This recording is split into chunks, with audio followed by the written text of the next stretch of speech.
Continuing where I left off, I'll be reviewing episodes 6 through 10. I'm saying this after going through the whole 5, and dear God, it got so much worse. Episode 6. The plot feels directionless since the cast has no real goal to make each episode feel like it's relevant to any overarching narrative, with the plot walking into them rather than the other way around. This time, they're cannibalizing the Toad Who Would Be Prince episode from Inuyasha and downgrading the hell out of it, but let me explain why it's a worse rehash from the old show. The story opens up with an actually fun gag scene, followed by talking to a child that never becomes relevant to the plot, making our time with her useless to the point that if you just open up the episode by the start of the village, nothing really changes. Also, the only thing we actually learned is that Toa can't really sense demon energy, which you would think would become a weakness, except it really doesn't, and I'll explain that in the next episode. This is different from the Toad Who Would Be Prince, where our entry character actually acts as a catalyst for the rest of the plot, which made the story seem narratively complete. He wants to help out a girl he has a crush on, even at the cost of his own gain. His passion moves the plot forward by making us, the audience, and the cast invested in helping him out. This time they want to help because they want to help. Narrative tension be damned. Personal investment be damned. Then they get to the temple and, oh my, an innocent man is possessed by a demon and the main character doesn't want to kill him because she doesn't like killing people, which I guess is a fine exception to the whole characterization issue of suddenly being a pacifist. Now, what I'm going to say next is not hyperbole. I really had to stop and replay the scene multiple times, then write down every line of dialogue in my notes just to wrap my head on the logic error I was being given. So, when being told that the way she acts in the modern world won't cut in the feudal era, which the way she acted was violent, her response is, "That peaceful world and everyone in it. When I get back your dreams, I'm going back over there because I promised Mai that, and that's why I risk my life, but I won't take others' lives away." Well, let's break this down. 1. None of that dismisses her point, she just exposited her life goals. 2. Her ideals require them to never be challenged in a way where she doesn't get an easy out. It's the type of philosophy that needs to never be challenged or it would shatter instantly for how unsustainable it is in practice of what should be life or death stakes. It could work if she's actually pressing them, like better written works do when this sort of character pops up. 3. Again, she wants to do something for someone who doesn't want it. She's pushing her own will on someone else without any thought of their own personal desire. But this could work if it's acknowledged in the universe as a point of contention. Now, in The Prince Who Would Be Frog, victory was achieved by taking advantage of the fact that the demon was a frog and unable to handle heat, forcing it out. Now, what do you think the solution to this could be?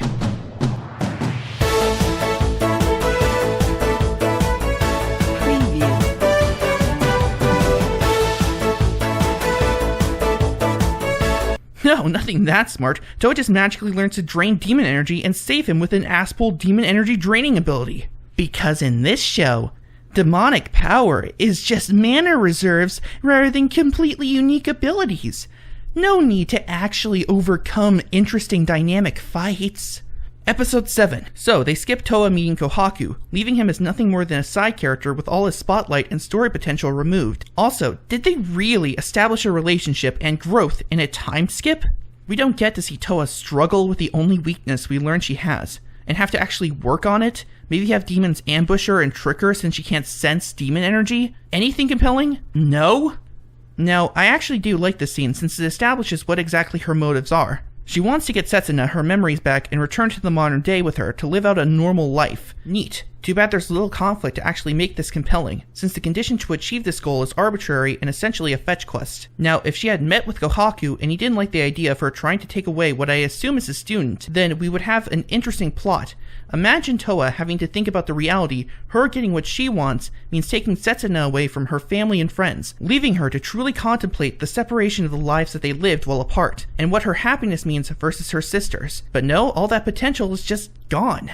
Japanese Robin Hood, wow, and she blindly trusts him even though he admits he's a pirate and has magic power. Not even gonna ask if he's killed anyone?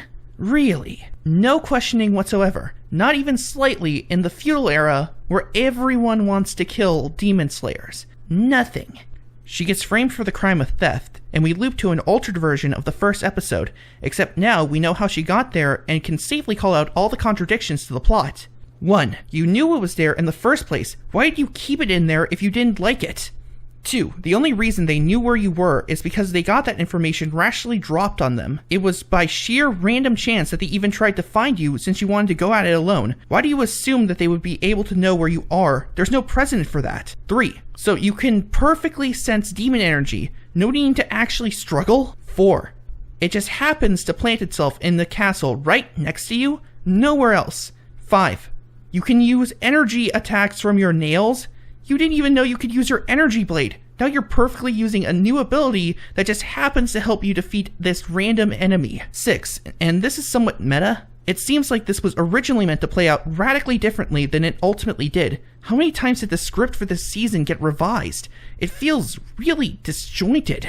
And finally 7, why did you even humor being tied up when you gain nothing from it and don't actually have a reason to think this dude knows anything about your situation? Episode 8.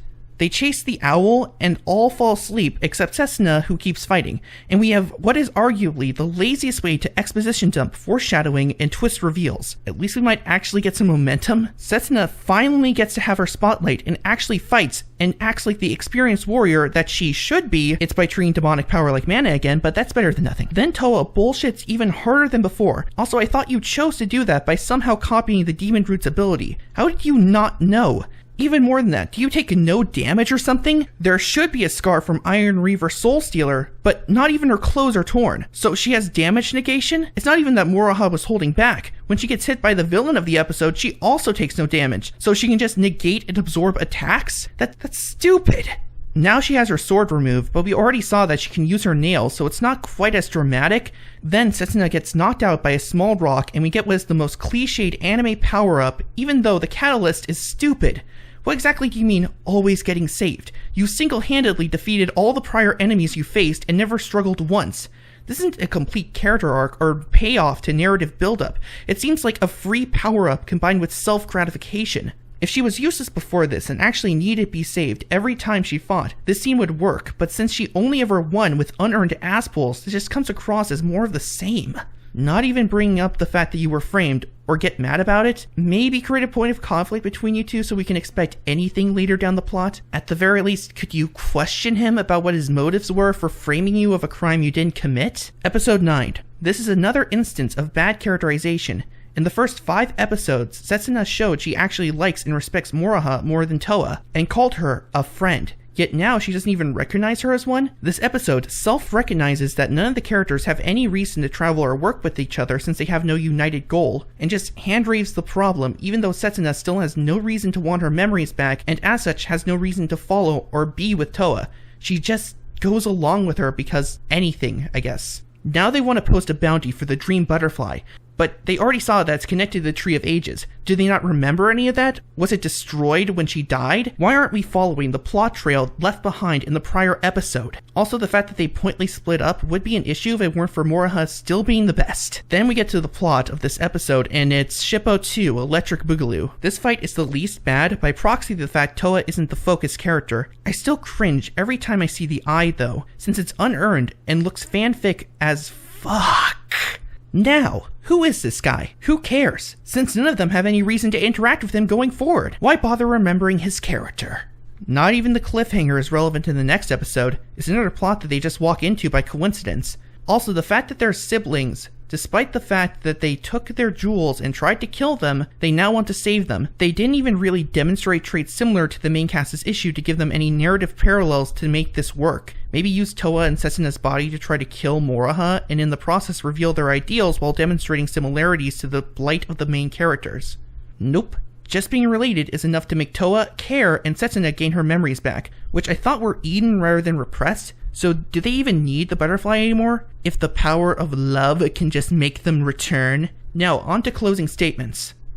During these 5 episodes, my thoughts on the show haven't really changed all that much. Toa is a terrible character, the animation's better smooth, but wasted on a weak plot, and the other 2 characters are underused and mishandled for what they could be. But the sheer amount of cannibalization of old content and lack of direction of the plot take this show down in quality to a point I don't think it can recover. The main protagonist is overpowered and badly written to the point even casual use of her is annoying. They would really need to make a baller move if they want to make the show compelling and actually interesting to watch, because I said it before, and I'll say it again, this show will only get worse every time you rewatch it, as rather than improving as you observe the story and plot, it only becomes more clear why it's mediocre. Well, I'm caught up. I'll be working on another project till the next 5 are done. See you next time!